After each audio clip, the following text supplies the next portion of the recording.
Namanya Ken Setiawan. Ia pernah bergabung dalam kelompok radikal Negara Islam Indonesia, bahkan pernah mendapat gelar sebagai perekrut terbaik. Namun kini ia telah kembali ke pangkuan NKRI bersama kawan-kawan mantan radikalis, sekarang mendirikan lembaga NII Crisis Center atau Pusat Rehabilitasi Korban NII.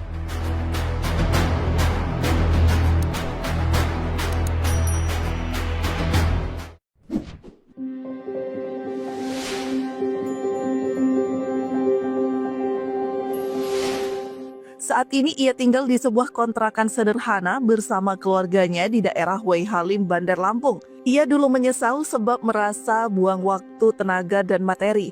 Tapi kini bersyukur pengalaman itu justru mengantarkannya menemukan makna cinta dalam keberagaman dan mengubah cara pandangnya terhadap agama dan Tuhan. Agama dulu membuat dia jadi pemarah karena menafsirkan kitab suci dengan ego dan hawa nafsu.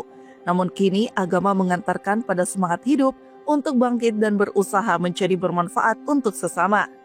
Ken Setiawan saat ini dikenal sebagai tokoh pejuang toleransi, dapat memberikan nuansa baru, membuka ruang dialog, dan mempererat tali silaturahmi antar umat beragama. Bahkan, Ken Setiawan kini tidak hanya menjadi narasumber di lingkungan internal Islam, tetapi juga diundang dalam diskusi lintas agama lain, seperti Kristen, Katolik, Hindu, Buddha, Konghucu hingga penghayat kepercayaan. Ken juga menulis pengalaman hidupnya dalam sebuah buku berjudul Tuhan Kita Sama.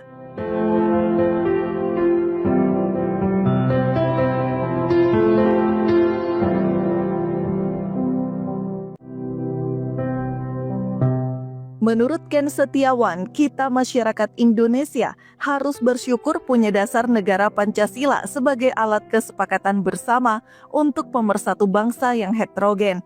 Karena Pancasila mengandung nilai-nilai luhur dan cita-cita ideal yang bersumber dari budaya masyarakat Indonesia. Dulu oleh Ken, Pancasila dianggap togut atau berhala yang harus ditolak, diingkari dan ditinggalkan. Namun kini ia menerima dan mengkampanyekan Pancasila, terutama pada sila pertama, ketuhanan yang Maha Esa, yang memiliki makna jauh lebih dalam daripada sekedar mengakui satu Tuhan. Menurutnya, sila pertama juga berarti manusia harus bersatu dalam kesatuan untuk mencintai semua ciptaannya, termasuk tanah air Indonesia. Sila pertama itu adalah ikrar setia cinta kita kepada Tuhan, dan ikrar setia kita kepada tanah air tumpah darah Indonesia, tegas Ken. Ia menambahkan perbedaan yang ada di Indonesia merupakan takdir untuk saling mengenal dan bekerja sama dalam kebaikan, bukan untuk saling memusuhi.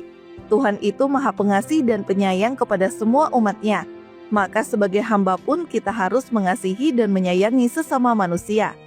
Jika sila pertama dipahami dan diimplementasikan, maka akan mendapatkan bonus sila kedua, yaitu kemanusiaan yang adil dan beradab, yang berarti menghargai sesama manusia dan tidak mudah menghakimi keyakinan orang lain. Setelah itu akan lahir sila ketiga, Persatuan Indonesia, yang memungkinkan masyarakat dari berbagai latar belakang bisa duduk bersama. Jika ada masalah, kita disediakan ruang musyawarah mufakat. Jika masyarakat, aparat dan pejabatnya memahami dan mengaplikasikan nilai-nilai sila pertama hingga keempat, maka seluruh rakyat Indonesia akan mendapatkan bonus sila kelima, yaitu keadilan sosial bagi seluruh rakyat Indonesia.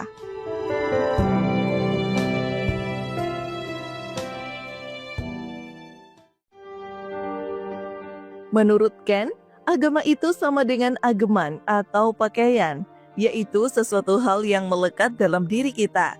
Dalam konsep spiritual, agama adalah nasihat untuk meningkatkan kesadaran agar kita hidup menjadi lebih baik dan tidak melampaui batas. Sejarah mencatat bahwa Islam memiliki keterkaitan erat dengan ajaran sebelumnya. Dalam Al-Quran, Taurat, dan Injil juga diakui sebagai kitab suci. Maka tidak heran jika ada kemiripan ajaran dan kisah antara ketiga kitab tersebut, ujar Ken. Ken menegaskan bahwa Islam bukanlah agama baru yang muncul begitu saja, melainkan merupakan kelanjutan dari ajaran tauhid yang dibawa oleh nabi-nabi terdahulu, termasuk Nabi Ibrahim, Musa, dan Isa, Yesus. Ia menyebut Islam sebagai rekonstruksi dari ajaran Taurat dan Injil.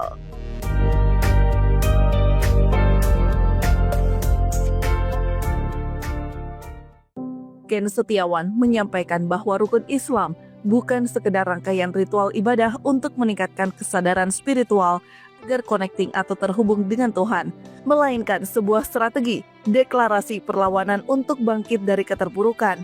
Zaman dulu dicontohkan adalah musuh Nabi yaitu penguasa Quraisy Mekah yang saat itu zalim dan menindas rakyat. Rukun Islam sebagai strategi perjuangan untuk bangkit dan sukses di zaman Nabi untuk bangkit melawan sistem yang menindas, kata Ken. Ken lalu menafsirkan strategi rukun Islam dari sudut pandang politik dan sosial, antara lain syahadat yang merupakan sumpah terbuka, deklarasi loyalitas supaya militan dalam melawan kezoliman, serta pengakuan kepemimpinan baru Nabi Muhammad yang pro-rakyat. Kemudian sholat berjamaah. Bahkan dalam bahasa modern, kata Ken, sholat adalah kampanye atau sosialisasi sebagai alat komunikasi massal dan pengorganisasian masyarakat, sekaligus penghapus kasta sosial yang dilakukan 5 kali sehari. Lantas, ada pula zakat yang merupakan distribusi pajak kekayaan untuk kesejahteraan rakyat, di mana yang kaya wajib bantu yang miskin. Selanjutnya adalah puasa, yakni sebuah sarana spiritual untuk latihan solidaritas kelas, bentuk perlawanan terhadap sistem kapitalis dengan berbagi kepada yang membutuhkan. Lapar dan haus bukan karena tidak punya makanan, tapi justru memberikan jatah sarapan dan makan siang kita kepada saudara kita yang membutuhkan. Dan yang terakhir adalah haji, sebuah kongres akbar lintas suku dan bangsa. Semua pakai baju yang sama dan menjadi simbol kesetaraan manusia yang perjuangan bangkit melawan penindasan. Oleh sebab itu, dalam rukun Islam jelas menyimpan sebuah strategi yang mutakhir bagaimana Islam bangkit menyatukan umatnya dalam satu visi misi keimanan yang sama. Harapannya agar umat beragama bersatu, tidak perlu lagi perdebatan, apalagi dekat kusir yang sengit yang tidak ada ujungnya tentang klaim kebenaran agamanya. Tukasnya. Lebih lanjut, Ken menekankan bahwa ajaran para nabi sejatinya adalah strategi peta perjuangan untuk bangkit dan melawan penindasan dan kemerdekaan manusia, bukan semata ritual ibadah. Jika masyarakat sadar arti sejatinya rukun Islam tersebut, maka perdebatan tentang agama seharusnya sudah selesai.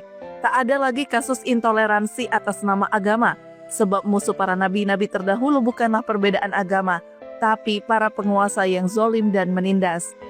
Saatnya bergandeng tangan bersama-sama memperjuangkan keadilan agar kita dapat hidup sejahtera, rukun, aman, dan damai meski berbeda latar belakang agama. Pungkas Ken.